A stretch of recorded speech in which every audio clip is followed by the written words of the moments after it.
The automatic payment for my HOA fees failed overnight. There was no money in the account. The total amount that had vanished from my husband's and my joint account was a staggering $50,000. The excuse? Seed money for my sister-in-law's catering business. And that was before my mother-in-law's extravagant shopping sprees at designer boutiques. For years, I had endured it all, silenced by the familiar refrain, "We're family. We don't keep score." But the day I decided I would no longer be silent, all the rules began to change. How far does that phrase, "family shouldn't keep score," go for you? Today, we begin with Emily's story. Emily stood motionless in front of her condo building's elevator. The conversation she'd just had with the building superintendent was replaying in her mind on a loop. "Mrs. Miller, the automatic payment for your HOA fees didn't go through. The bank notified us of insufficient funds." That flat, indifferent voice struck her like a physical blow. Mrs. Davison from apartment 5B, who happened to be standing nearby, looked Emily up and down before tossing a comment her way. "Oh, times are tough for everyone, I suppose. It must be really difficult if you can't even cover the HOA fees. My husband always makes sure our account is topped up, of course." Leaving Mrs. Davison's snide remark behind her, Emily practically fled into the elevator the moment it arrived. She rushed into her apartment, her hands trembling. As soon as she locked the front door, she threw her purse on the floor and grabbed her phone. She launched her banking app, the short loading time, feeling like an eternity. Finally, the number that appeared on the screen made Emily doubt her own eyes. Zero? A zero balance? How is that even possible? What is going on? Emily rubbed her eyes and checked again. But the cruel number on the screen remained unchanged. Just a week ago, that account had held over $10,000. It was the money she had painstakingly saved over 15 years of working in property management, enduring all sorts of difficult tenants and complaints. With a shaking hand, she tapped to see the detailed transaction history, and a horrifying truth was revealed. Yesterday, a $5,000 withdrawal. The day before, $7,000. Who has been taking money out of my account like this? The withdrawal location was a bank branch near Beverly Hills. When she thought of Beverly Hills, only one person came to mind, her mother-in-law, Eleanor. Her husband, Kevin, who was sprawled on the living room sofa watching TV, asked nonchalantly, chewing on a chip, "What's all the racket? You're going to shake the whole building?" Emily shoved the phone in his face and yelled, "Kevin, look at this. The $10,000 in our account has completely disappeared in just 1 week. Did you spend this?" Kevin glanced at the screen with an annoyed expression and went back to flipping channels. "Oh, that. Mom probably just borrowed it for a little while. What are you making such a big fuss about? It's not a big deal if she uses some of it." "A little while? What do you mean, a little while?" "There was over $10,000 in there. That's my money, earned from 15 years of grinding it out. And how in the world does your mother know the PIN to my savings account?" At Emily's question, Kevin's tone turned accusatory. "Are you seriously yelling at me because my mom used a little of your money? I gave it to her. She said she had a great investment opportunity and needed it urgently. You're being so small-minded. When mom makes a profit, it's all going to come back to us anyway. Why can't you just wait? Are you out of your mind? Who are you to give out my PIN without my permission? And since when is $10,000 pocket change?" Kevin scoffed and sank deeper into the sofa. "You're just so ungenerous. She's the woman who gave birth to your husband. Can't you do this much for her? Stop questioning her and upsetting her. Mom has big dreams for that money. That little bit of cash could be what elevates our entire family." Emily felt a suffocating tightness in her chest. The man she had trusted for 15 years was trivializing her hard work as a little bit of cash and justifying his mother's theft. She realized words were no longer enough. She grabbed her purse. "Where are you going? You're not seriously going to confront Mom, are you?" Kevin shot up and grabbed her wrist tightly. "Let go of me. I'm going to get my money back, right now. If you go now, Mom's blood pressure will skyrocket, and she'll collapse. Are you going to call the cops on your own mother-in-law for using a bit of her daughter-in-law's money? Stop it. You're being disgusting." Kevin shoved her roughly, his voice rising. But Emily didn't back down. "You're the one who's disgusting. Get ready, and tell your mother. I'm coming to get back every single penny of my money. All of it." As Emily stormed out the front door, she could hear Kevin's string of curses behind her, but she ignored them. While waiting for the elevator, she ran into Mrs. Davison from 5B again. Oh my, what's with that look on your face? Did you sort out the HOA fee issue? Not yet. The banks are so slow these days. We had a similar issue once. Emily didn't reply. The woman tried to pry, grabbing Emily's arm. Emily coldly shook her hand off. As the elevator doors opened, she quickly stepped inside. Down in the parking garage, Emily gripped the steering wheel so tightly her knuckles turned white. $50,000. They stole 15 years of my life in 1 week. She started the car and slammed her foot on the accelerator. The car sped towards the lavish apartments of Beverly Hills, where Eleanor lived. The look in Emily's eyes was no longer that of the obedient, submissive daughter-in-law. Eleanor, I've been so tired of playing the part of the perfect daughter-in-law. Now, I'm going to show you who I really am. You better be ready. The glittering lights of the high-rises in Beverly Hills blurred past. Only one thought consumed Emily's mind: to get back the money that was stolen from her, and to make her in-laws, who had disrespected her so profoundly, pay a devastating price. A cold smile formed on Emily's lips as she turned the wheel.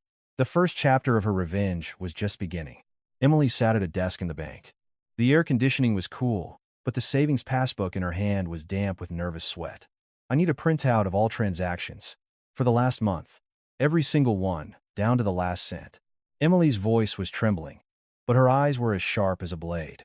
Sensing the tense atmosphere, the bank teller took the passbook without a word and fed it into the machine. The whirring sound of the printer broke the silence, grating on Emily's nerves. Here you go, ma'am. You've had quite a lot of activity. Taking the stack of papers from the teller, Emily scanned the numbers with a trembling finger. Then, her breath caught in her throat. Wire transfer, Jessica Miller, $30,000. $30,000? She sent $30,000 to my sister-in-law? Emily let out a bitter laugh. Her sister-in-law, Jessica, always called her sis but subtly looked down on her, often gaslighting her with phrases like, "If you married into our family, you need to learn to sacrifice." After that, there were more withdrawals. $5,000, $7,000, $3,000, all in cash. The grand total was $50,000. Her entire life savings, scraped together by hunting for clearance items at the supermarket to save a few dollars on her kids' tuition. Emily angrily folded the papers and stuffed them into her purse. The moment she got in her car and started the engine, she called her mother-in-law, Eleanor. The phone rang only a few times before Eleanor's cheerful, high-pitched voice came on the line. "Oh, Emily, darling, what a surprise to hear from you. I'm a little busy right now." "Eleanor, it's me. I need to come see you right now. We need to talk about the bank account. Can I come over?" Eleanor's voice instantly turned defensive. "The account? What account? Your husband and I already discussed everything. Why are you bothering me? I'm getting ready to go out. I'll speak to you in person. I'm on my way to your place now. Please leave the door unlocked." Emily hung up without waiting for a reply. By the time she reached the glamorous condo complex in Beverly Hills, the western sky was stained crimson. When she rang the doorbell, Eleanor opened the door holding "Well, come on in. But what's wrong with your face? You look like you're about to murder someone." Eleanor sat down arrogantly on the living room sofa.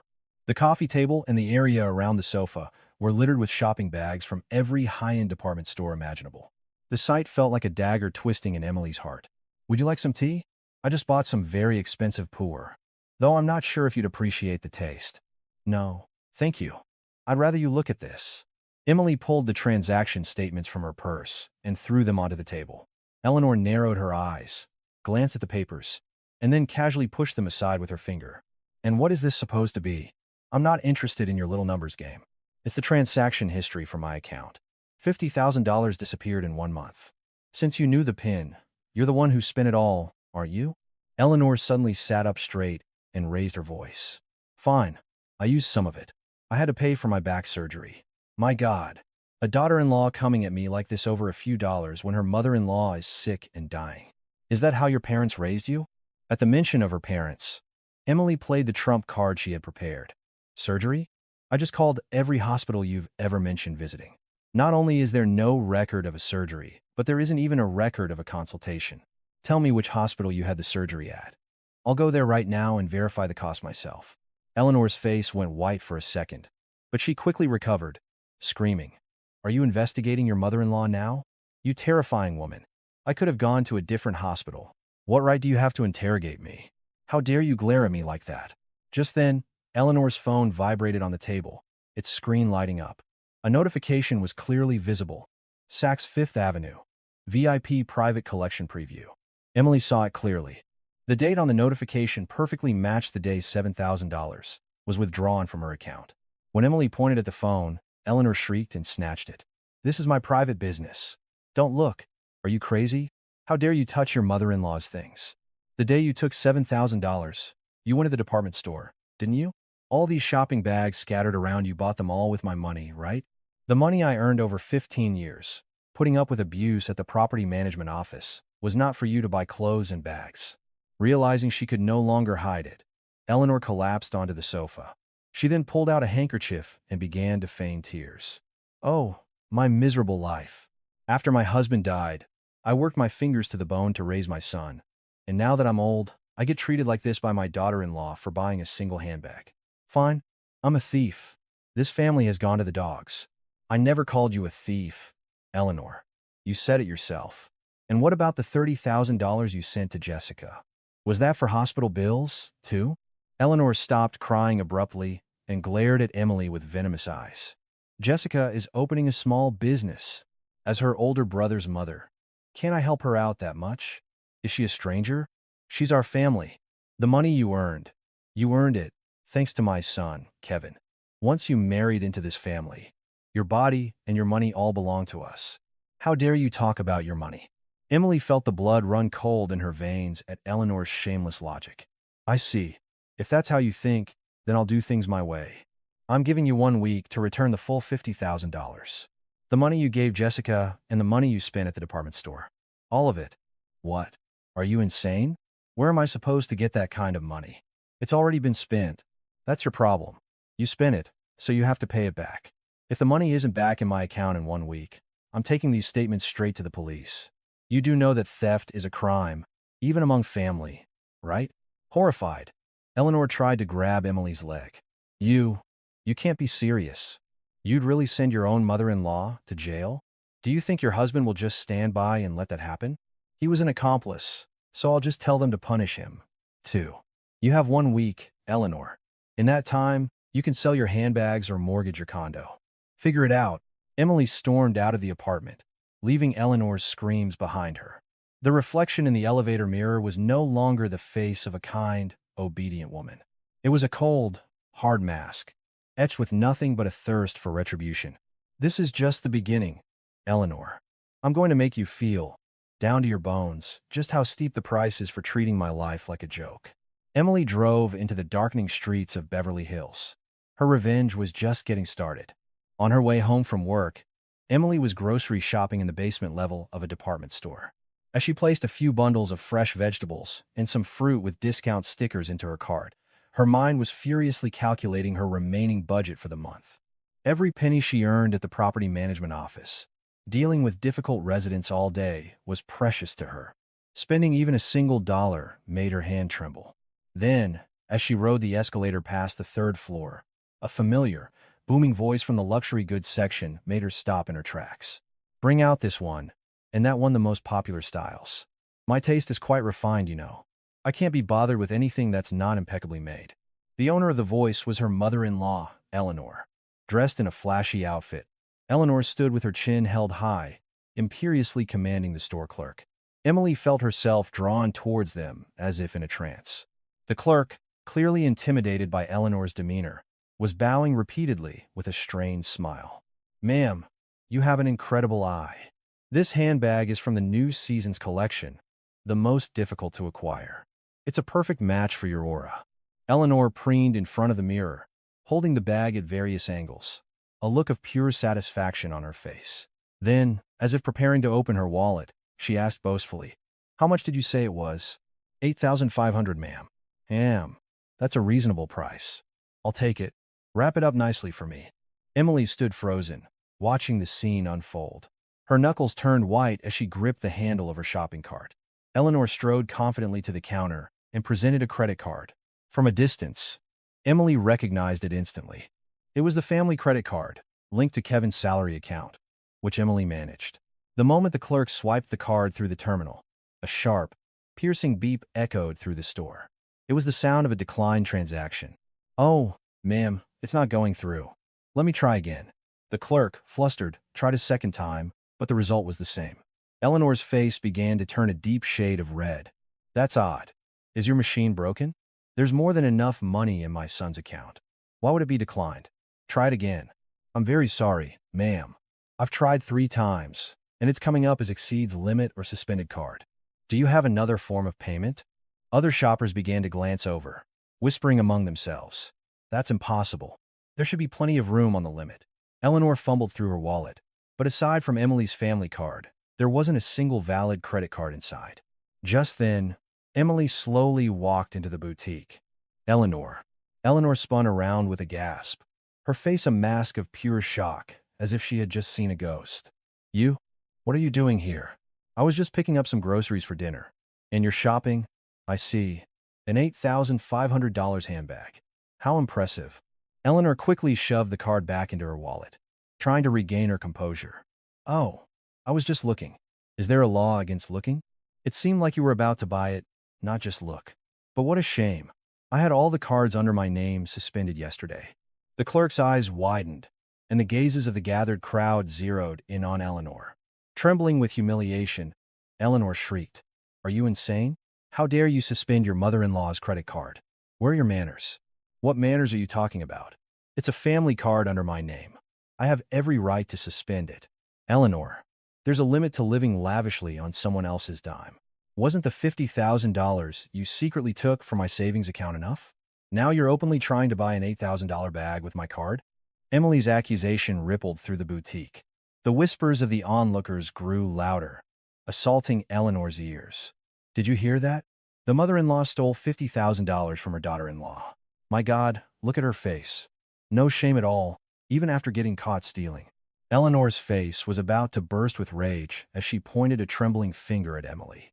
"How dare you say such things in front of all these people? We're family, we can share things. How can you call that stealing? It's our family's money, not just yours." "Family money? It's my salary, earned from 15 years of waking up at the crack of dawn to go to work. The money you lied about needing for hospital bills. The money you gave to your daughter to start a business. The money you used to buy designer goods, not a single cent of that was your money."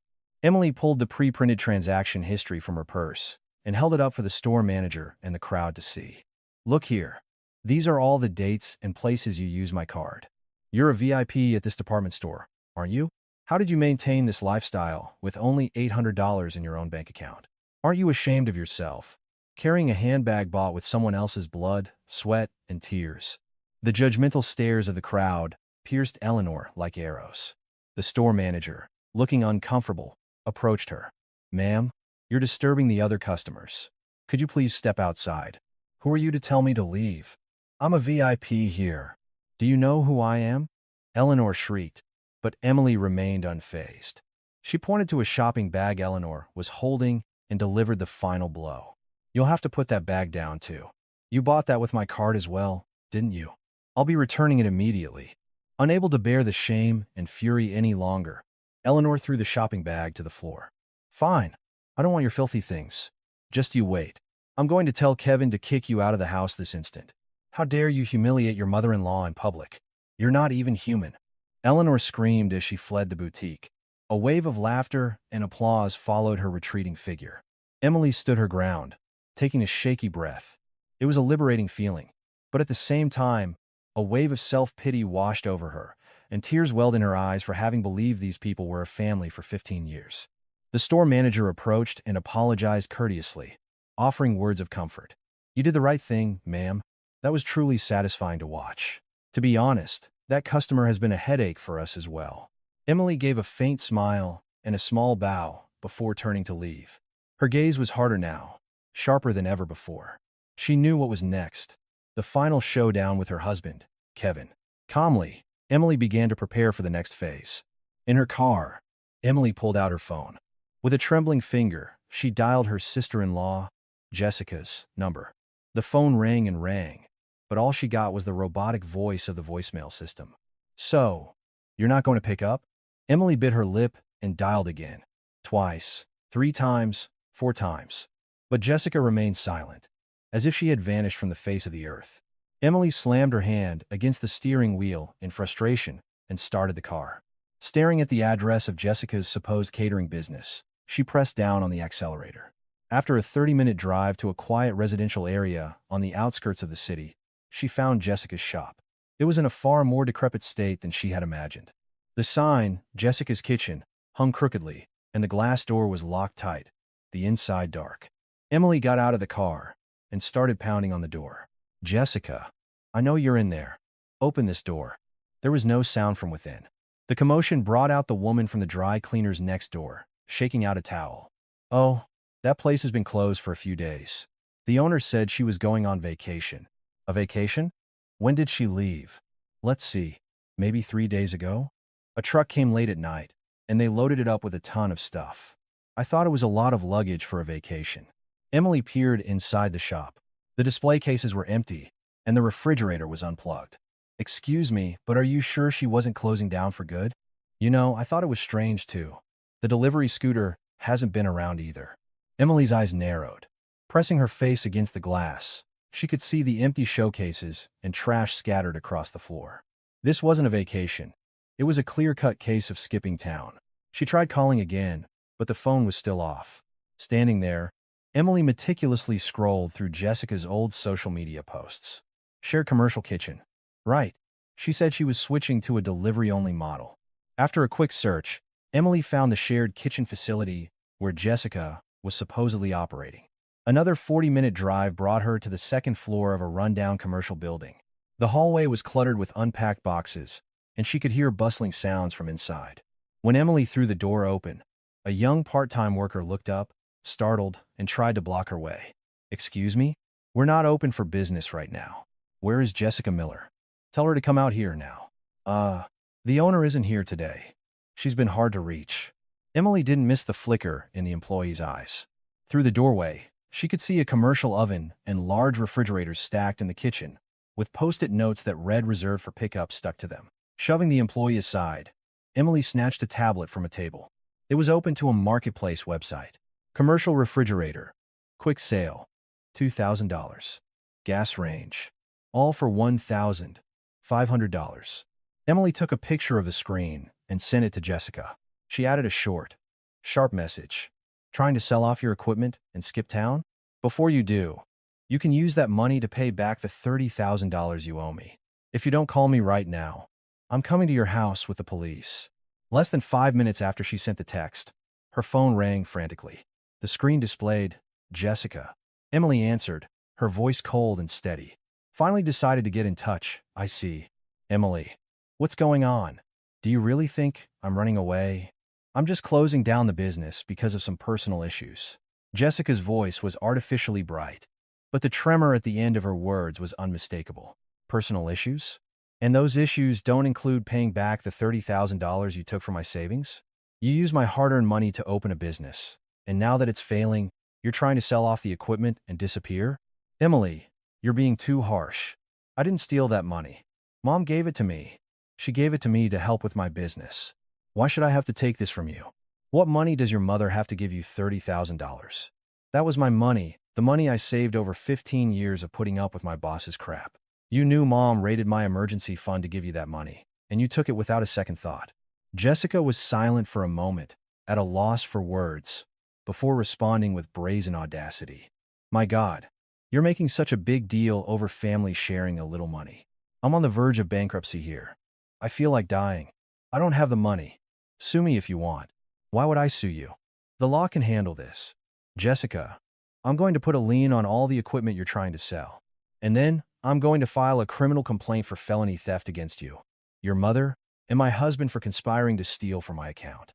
At Emily's firm declaration, Jessica's voice rose to a shriek. "Emily, are you insane? You're going to sue your own family? Mom will have a heart attack if she finds out. Think of how embarrassed your own parents would be. The ones who should be embarrassed are the thieves, not me. I want the money in my account by this Friday. If not, we'll see each other at the police station." "Is $30,000 easy to come by? Where am I supposed to get it that fast?" "You have the money from selling the equipment. Deposit that. If you can't, I'll come to your house right now. and shout for the whole neighborhood to hear that Jessica Miller stole $30,000 to start a business and then ran it into the ground. Jessica started sobbing, her breath catching in her throat. But Emily felt nothing. All the kindness she had shown them over the years had curdled into a cold hatred that fortified her heart. Emily, please, I'm really struggling. Can't you just give me a break this one time? No. Actually, could you give me some more time to pay it back? How much time? Like 6 months. 6 months? Emily laughed mockingly. I've given you a break for the last 15 years. That's more than enough. You're so heartless. We're family. How can you do this? Does being family give you the right to take $30,000 of someone else's money? I told you. Mom gave it to me. She told me to use it. Then, get it from your mother. Why are you asking me? Jessica was speechless. After a long silence, she spoke again, her voice choked with tears. Emily, why are you doing this to me? Mom will be so sad if she finds out. If she'll be sad, then she can pay me back on your behalf. You have until this Friday. If you don't pay, I'm taking legal action. Legal action? Yes. I have all the bank records. It'll be an easy trip to the police station. Jessica shrieked, out of breath. You are unbelievable, threatening your own family with the police. There's no law that says family doesn't have to pay back their debts. Emily hung up, cutting off Jessica's desperate pleas. She tossed her phone onto the passenger seat and stared out the window. The face reflected in the side view mirror was no longer the weak, submissive Emily of the past. It was the face of a hardened warrior who had realized that those who trample on others' lives deserve no mercy. That's one down. I wonder who's next on the list. Right, Kevin? Emily wrenched the steering wheel and headed back toward the city. She glanced at her reflection in the rearview mirror. Her eyes were different. They were the eyes of someone who would never be pushed around again. The moment Emily opened the front door and stepped inside, Kevin, who had been sitting on the sofa, shot up like a spring. A deep frown was etched between his brows, and his face was flushed, ready to explode. Where have you been? There's a limit to how much you can torment a person. Emily didn't even flinch at Kevin's yelling. Instead, she calmly placed her bag on the sofa and replied, I was at the bank. I had some things to take care of. The bank? You really are ruthless. Mom just called me. What did you do to her at the department store today? You humiliated her in front of everyone. She's lying down with a splitting headache right now. Kevin got right in Emily's face, pointing a finger at her. But Emily simply went to the fridge, poured herself a glass of cold water, and looked back at him leisurely. Humiliated her? She was about to use a card registered in my name to buy an $8,500 handbag without my permission. As the owner of that card, I simply exercised my right to stop the transaction.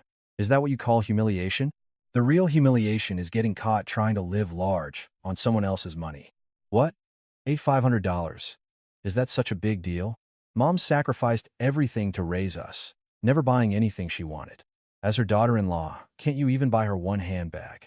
Are you always going to be this petty? Petty? What about the $50,000 your mother secretly siphoned from my account? That was our kids' college fund, our retirement savings. And you're telling me your mother's pride is more important than my $50,000?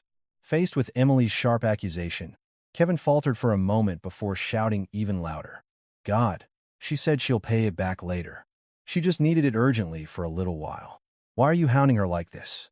You never used to be this way. Where did the obedient, kind Emily go? You must have thought my silence meant I was a pushover. Well, that kind daughter-in-law is dead. She died the moment you let my life savings evaporate in a single week. Emily slammed the glass down on the counter. Kevin, looking like he was about to lose his mind, ran his hands through his hair and paced the living room. Look, I can't reason with you right now. Just reactivate the accounts and unfreeze the credit cards. Mom needs to go back to the department store tomorrow. To make up for today's embarrassment, she has to buy that bag. No, not a single cent of my money is going to those people ever again. Kevin's eyes went wild. He glared at Emily as if he could devour her. Are you serious right now? Our family is falling apart, and you're going to be this stubborn over some stupid money? If my mom collapses because of you, are you going to take responsibility? The one who destroyed this family isn't me. It's you, for giving away your wife's bank account, PIN, and your family, for greedily spending it all. Stop playing the victim, and tell your mother to come over tomorrow. I want her to explain, right here in front of me, where every single cent of that $50,000 went. If she can't, I'm calling the police right then and there. Kevin was speechless, his mouth hanging open. Unfazed, Emily sat on the sofa and turned on the TV. Her hand, as she flipped through the channels, was perfectly steady. Oh, by the way, I contacted Jessica, too. I told her to deposit an initial $10,000 by this Friday. If she doesn't, I'm suing her. You should probably give her a heads up. What? You went after Jessica, too? You've really lost your mind. Suing your own family? Are you sane? I'm sane enough to want my money back. Is there some law that says it's okay for family to spend $50,000 of someone else's money without asking? You were never on my side, were you? It was always your mother and your sister. Kevin slammed his fist against the wall and stood in front of Emily. What is wrong with you today? Tell me the new PIN. Now? Don't be ridiculous. I went to the bank today and changed the password. I also revoked all of your access rights. From now on, that account can only be touched by me. The color drained from Kevin's face. He realized that the power he had wielded over Emily for 15 years had vanished in an instant. You're a terrifying woman. How could you do this between a husband and wife? Is it not terrifying for a husband to secretly steal his wife's money? You never treated me like a human being, so I'm no longer going to think of you as my husband. You're crazy. We're married. Why would we manage our finances separately? This is exactly why. Because we didn't. $50,000 disappeared overnight. Emily sat on the edge of the bed and looked at Kevin coldly. He clenched his fists. Do you have any idea how much shame you're bringing on this family? What shame? Is protecting my own money shameful? Your mother will probably go around telling everyone in the neighborhood how her daughter-in-law cut her off. Let her. It's the truth, after all. Emily went into the master bedroom and locked the door. Kevin pounded on it, screaming, but she simply lay on the bed and closed her eyes. From the living room, she could hear Kevin frantically calling Eleanor. Mom? Emily blocked everything. I can't do anything. She even changed the password. Eleanor's enraged voice carried through the receiver. That witch has lost her mind. I'm coming over tomorrow to tear that house apart. You hear me? How dare she treat her mother-in-law like a thief? I'm going to go over there and rip all her hair out. Hearing her husband's conversation, Emily smirked. She wasn't scared or nervous. In fact, she was looking forward to the chaos that would unfold tomorrow. Emily turned on her phone and checked her bank balance one more time. Yes, please do come tomorrow, Eleanor. I'll show you exactly what the consequences are for what you've done. Emily drifted off to a peaceful sleep. She put her phone down and closed her eyes. She couldn't wait for tomorrow. At 5 a.m., Emily rose in the cold, still air of the living room. With only the light over the dining table on, she spread a massive pile of documents across the coffee table. Holding a highlighter, her eyes gleamed with a sharp focus. This was the moment where 15 years of managing the accounting for thousands of residents at a property management company would pay off. As if allowing no room for error, Emily began cross-referencing receipts and statements, marking each item with a highlighter. March 15, 2 p.m. Cash withdrawal at branch, $7,000. Same day, 3 p.m. Saks Fifth Avenue. Luxury boutique, $8,500 charged. The extra $1,500 must have come from her personal slush fund. Muttering to herself, Emily entered the data into an Excel spreadsheet. The numbers were impartial. They spoke only the truth. It was in moments like this that she understood why her colleagues called her the accounting phantom. About an hour later, a disheveled Kevin stumbled out of the bedroom. Shivering in the cool air, he grabbed some water from the fridge and glanced at the papers on the table. Hey, you haven't slept? What are you doing up at this hour? This is creepy. I'm organizing the evidence. I'm documenting, with crystal clear numbers, exactly how your mother and sister spent 15 years of my life. Emily answered without looking up. Kevin let out a disbelieving scoff and crossed his arms. Evidence? What is this? A police investigation? You're a family, not a crime scene. Give it a rest. You're really starting to turn my stomach. My stomach's already hit rock bottom. Numbers don't lie. Your mother's shamelessness, which you're so desperate to cover up, will all be laid bare on these pages. Emily drew a final red line under the grand total with her highlighter. Kevin slumped onto the sofa with a disgruntled look. By 9 a.m., Emily had finished her work. A 10-page report on familial theft and misappropriation of funds was complete. She took out her phone and carefully photographed each page. Then, without hesitation, she opened the family group chat.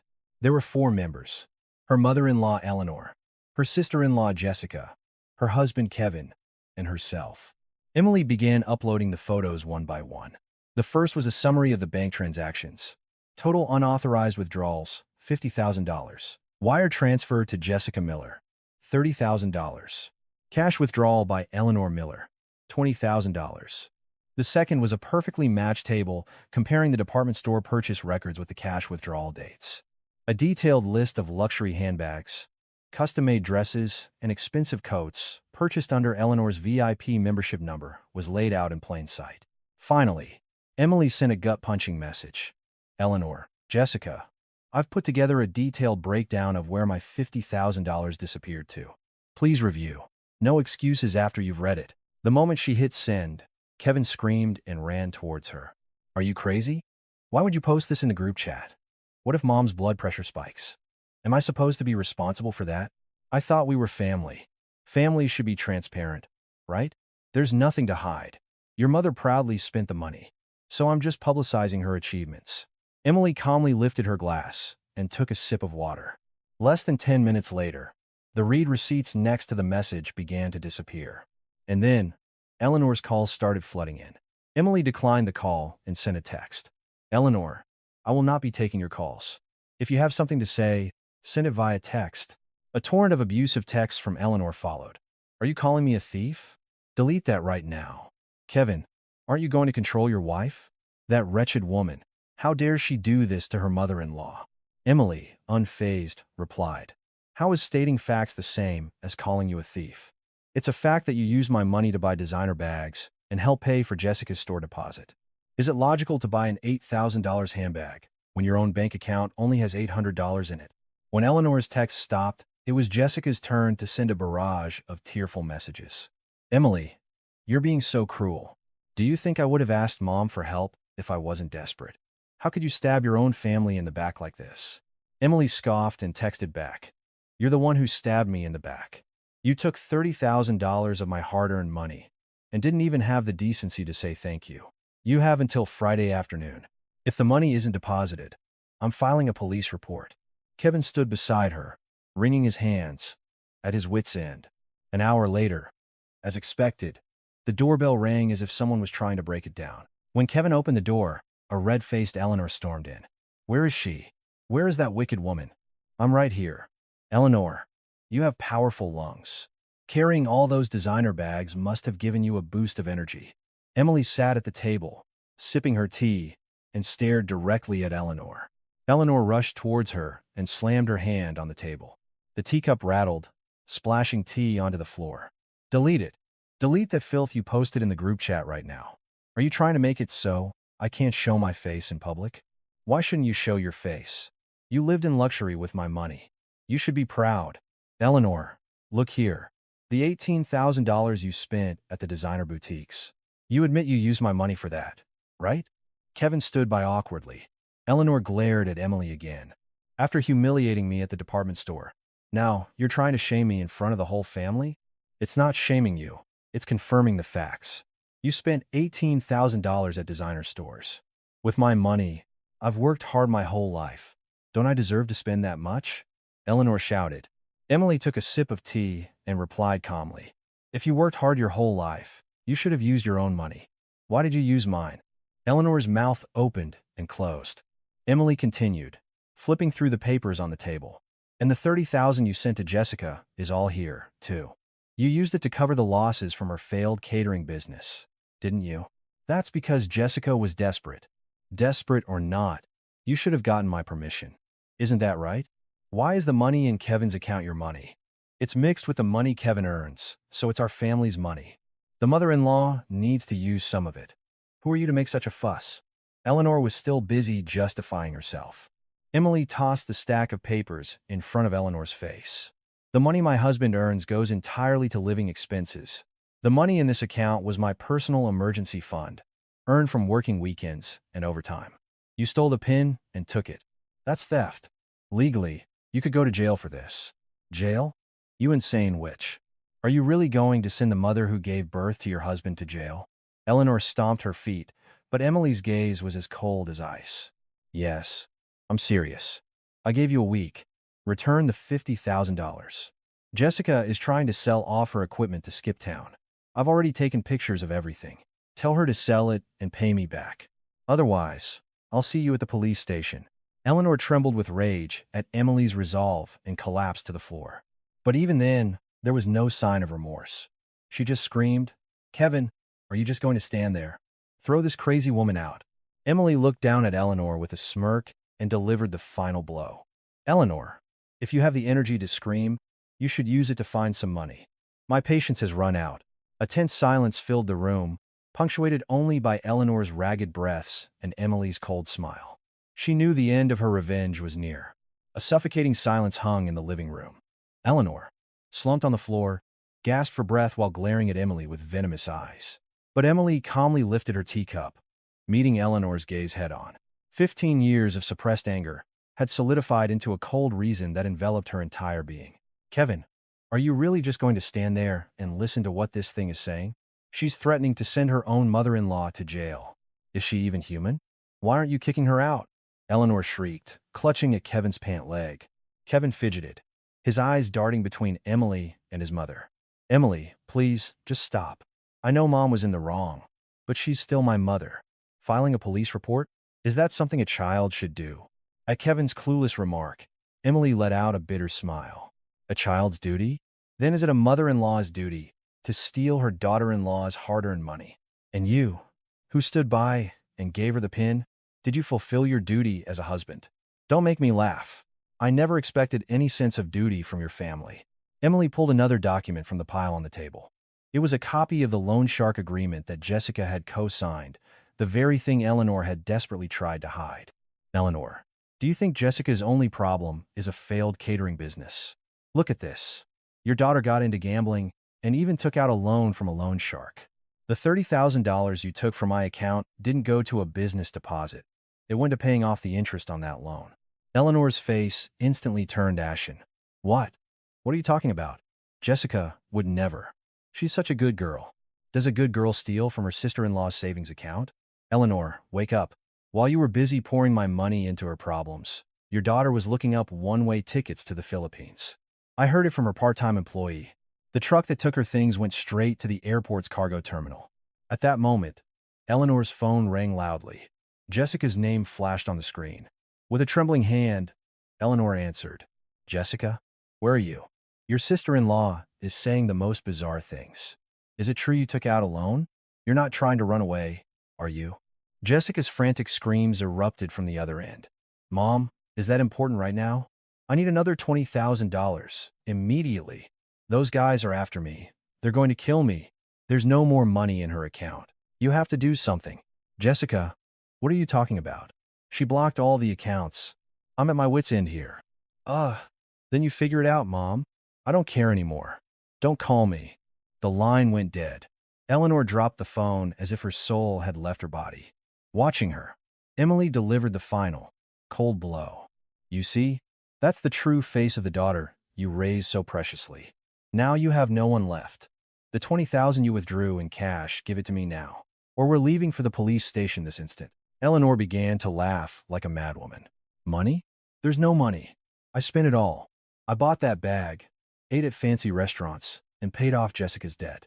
I spent it all. Sue me. I can't give you what I don't have. Fine. Then we'll have the law handle it. And Kevin, you're coming along as an accomplice. I have a recording of you admitting you gave her the pin. The color drained from Kevin's face. Emily, please. I'll get fired. What about our kids? A man who worries about his kids steals from their mother? Don't worry. I'll raise the kids. You can go to jail and have a nice family vacation with your mother. Emily decisively grabbed her bag and stood up. Eleanor crawled towards her, grabbing her legs and wailing. I'm sorry. I was wrong. Just give me one more chance, please. I've committed a mortal sin. Don't apologize, Eleanor. It gives me the creeps. There's no sincerity in your apology, is there? It's just an act because you're scared of going to jail. I've seen that act for 15 miserable years. Emily ruthlessly kicked Eleanor's hands away. Eleanor collapsed on the living room floor, sobbing. But not a shred of pity stirred in Emily's heart. Instead, she felt a refreshing, liberating sensation bubbling up from deep within. "You have a choice, too," she said to Kevin. "Come with me to the police station now, confess, and maybe get a lighter sentence, or you can keep resisting and get dragged away. Your call." Kevin sank to the floor, holding his head in his hands. Beside him, Eleanor was still blaming everyone but herself, wailing, "What did I do to deserve this?" Emily turned her back on the pathetic scene and opened the front door. "The price for ruining my life starts now. I'll make sure the whole world knows what you did. Get ready." The elevator doors opened. Emily walked out of the apartment with her head held high. As she walked to the parking garage, she let out a small smile. For the first time, she was able to protect her own life. A stormy week passed. On Friday evening at 6 p.m., Emily walked through the front door with a step that was significantly lighter than usual. The warmth that once filled the house was replaced by a cool, heavy silence. But to Emily, the quiet felt peaceful. On the living room sofa, her husband Kevin was curled up, a soulless expression on his face. Seeing how he had aged a decade in a week, Emily calmly set down her bag. "Did you hear from your mother or Jessica? What's happening with the money? Today is the Friday deadline." Kevin avoided Emily's gaze and asked in a strained voice. Emily went to the fridge, poured a glass of cold water, and shook her head. "Nope, not a word, and not a single cent has been deposited. It's exactly what I expected, so I'm not even disappointed." So are you really going to the police? Are you really going to watch this family crumble to dust? Mom and Jessica are not in their right minds. They're running around trying to borrow money. They said they feel like they're dying." Kevin shot up from his seat and questioned her accusingly. But Emily just gave a slight, bitter smile and placed her glass on the counter with a soft clink. "No, I'm not going to the police, and I'm not going to beg those people for my money anymore. I've decided to write off the $50,000 as a very expensive life lesson.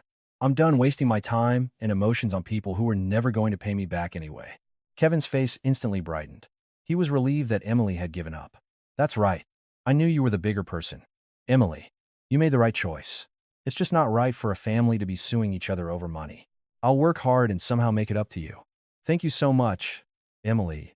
He moved to put his arm around her shoulder, but Emily coldly brushed his hand away.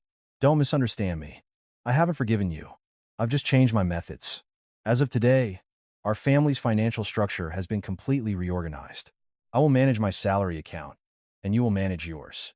We will split all living expenses exactly 50/50, and if your half is even one day late, you are out of this house." Kevin's face hardened instantly. "What? Managing our finances separately? Are you serious? We've pooled our money together for 15 years. We didn't pool it. I saved it, and you and your family greedily spent it, because we didn't manage it separately. 15 years of my life evaporated in 1 week. From now on, not a single cent of my money will even come near your shadow, let alone be touched without my permission. I've set up fingerprint and iris scan authentications, so don't even dream about it." Emily went into the bedroom and began to change. Kevin stood at the doorway, shouting as if he was about to lose his mind. "Then what about Mom? Who's going to pay for her living expenses, her medical bills, and her monthly allowance?" "My salary isn't nearly enough. You can give your mother an allowance from your salary. Your filial piety should come from your wallet, shouldn't it? Why should my wallet be emptied so you can look like a good son while I suffer?" The days of her buying designer goods with my money are over as of yesterday. You know what my salary is. How am I supposed to cover her allowance and our kids' education expenses with that? Am I just supposed to live on nothing? That's your problem. I guess your mother will have to learn to be frugal. She can sell all those designer bags and custom dresses that should cover her for a few months. Tell her to start with that. And the same goes for Jessica. Whether she's dealing with loan sharks or skipping town, it has nothing to do with me. Tell her not to contact me." Kevin was speechless, seething as he kicked the sofa. Emily came out to the living room and calmly began to prepare dinner. The cheerful sound of her knife chopping on the cutting board filled the air. Just then, her phone vibrated violently. It was Eleanor. Without hesitation, Emily rejected the call and sent a text. "Eleanor, do not call me anymore. If you have something to say it to your son.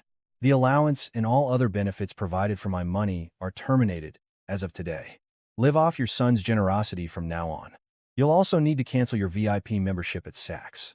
A flood of curse-filled texts from Eleanor immediately followed. You're trying to kill our whole family.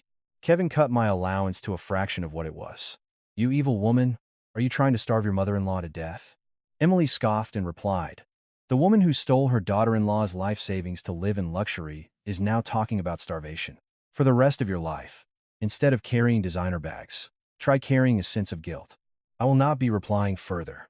Next came a long, pleading text from Jessica. Emily, I'm really going to die. The loan shark showed up at the business with a contract. Please, just lend me $30,000. No, even $5,000. If you save me this one time, I'll live like your slave for the rest of my life. Emily replied with a single line. Whether you live or die is your responsibility. You already blew my $30,000 on your gambling interest. There's nothing left for you to take from me, so go borrow from someone else. If you contact me one more time, I'm blocking your number. Emily turned her phone completely off and put it deep inside a drawer. Then, she served the warm rice and stew on the table. Dinner's ready. I'll at least eat with you. Kevin dragged his feet to the table. The domineering attitude he once had was completely gone. He spoke cautiously. Are you really planning to end things with me? What about our kids? The choice is yours. If you accept my way, completely separate finances and no more of my money going to your family, you can continue living in this house. If you don't like it, we can sign the divorce papers right now. I have established clear boundaries for my life, and anyone who crosses them, no matter who they are, will be cut off without mercy. Kevin ate as if in a daze, unsure if the food was going into his mouth or his nose. Emily, watching him, finished her meal with great appetite. It was a sense of liberation she hadn't felt in 15 years. The next morning, Emily left for work in a light, casual outfit. On her way to the property management office, the morning sun seemed to shine on her with unusual brilliance. When she entered the office, her colleagues looked at her in surprise. Wow, Emily, you look fantastic today. You're glowing. Did something good happen? Yes, I got my life back. I feel like I'm finally the main character in my own story. Emily smiled brightly and sat down at her desk. She turned on her computer and looked at the spreadsheets full of numbers, but they no longer felt like shackles. They were now her strongest shield. During her lunch break, Emily didn't even check her phone in the drawer. Eleanor's curses, Jessica's screams, and Kevin's wary texts could no longer breach the peaceful fortress she had built around herself. Emily laughed and chatted with her colleagues. The long, hard road she had walked for 15 years now seemed like a path of flowers. Emily, seriously, tell us what happened. You seem like a completely different person. I set boundaries to keep just anyone from walking all over my life. For the thieves who stole what was precious to me under the guise of family, the door to my heart and the door to my bank account are now closed forever. With a much lighter heart, Emily took a large spoonful of rice. She had lost $50,000, but in return, she had gained a powerful sense of self-worth and independence that would support her for the rest of her life. The numbers were precise, and the ledger of her life was now firmly in the black. On her way home from work, Emily bought herself a small gift. Not something for someone else's taste, but a bouquet of her own favorite flowers. As she opened the front door, she saw Eleanor in the living room, clinging to Kevin and crying, but Emily treated them like they were invisible and went to her own room. My life starts now, Emily whispered to herself as she arranged the flowers in a vase. This was the completion of her chosen revenge, the most brutal and the most elegant. Having shed the shackles of family, Emily stood tall as her own person. In her future, only a solid, unshakable happiness, free from the whims of others, awaited her. Gazing at the sunset outside her window, Emily took a deep breath. After a long winter of 15 years, a warm spring was finally arriving in her life. In writing this story, my focus was on how violence perpetrated in the name of family can be so casual and cruel. The 15 long years Emily endured were not just about money, but about the sorrow of not being respected as an individual. We often imagine a satisfying ending as one where the perpetrators are utterly destroyed, but perhaps true revenge is completely severing one's life from their grasp. Her mother-in-law, Eleanor, sister-in-law, Jessica, and passive husband Kevin viewed Emily not as an independent person, but as a family asset. The moment Emily reclaimed her bank account and drew a line in the sand, their power vanished. The greatest lesson from this script is the harsh reality that if you don't protect yourself, no one else will. Shedding the masks of the good daughter-in-law and the obedient wife, Emily finally stands tall under her own name. and her story tells us that sometimes being patient isn't the answer. Sometimes you have to be fierce to protect what's precious to you. I hope this gives you a moment to consider if anyone is stealing from your own life. What did you all think of Emily's harrowing yet empowering journey to independence? The phrase, "but we're family," you should understand, can be one of the most insidious forms of abuse. Through Emily's courageous choice, we are reminded once again that ultimately, the only person who can protect you is yourself. If you're cheering for Emily's new beginning, and if today's story helped to clear some of the frustration in your own heart, please be sure to like, subscribe, and hit the notification bell. Your support means the world to me. What are your thoughts? If you've had a similar experience, please share your story in the comments below. I'll be back with another story to help you breathe a little easier.